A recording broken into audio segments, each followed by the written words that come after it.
Hey guys, I'm Nick Gray, the High-Tech Traveler. If you haven't heard, HTC just introduced a brand new smartphone, the HTC U11 EYEs, which will be going head-to-head with Sony's new mid-range smartphone, the Xperia XA2 Ultra. As the name implies, the device has dual front-facing cameras, which will deliver an improved selfie experience, while adding a bokeh effect, which HTC actually introduced to the world nearly 4 years ago on the original HTC One M8. The two front-facing cameras only have 5 megapixel sensors, but they should deliver improved low-light performance, and HTC is also jumping into the AR sticker game just like Samsung. The main 12 megapixel sensor on the back of the phone is identical to that of the U11 and the U11 Plus, with a BSI sensor, optical image stabilization, an f1.7 lens, and HTC's HDR boost mode, which is similar to the HDR Plus feature that's found on Google's Pixel phones.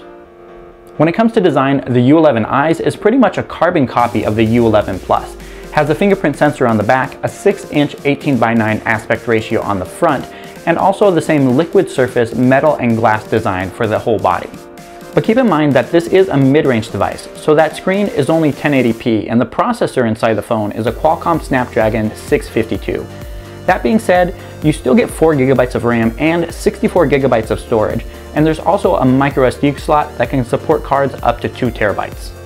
The $500 price point of the phone is $50 more than what Sony is asking for the XA2 Ultra, but HTC does make up for this by adding IP67 dust and water resistance, a larger 3,930 mAh battery, HTC's Usonic noise-canceling headphones, and Edgesense, which allows you to launch apps, the Google Assistant, or a shortcut wheel simply by squeezing the edges of the phone.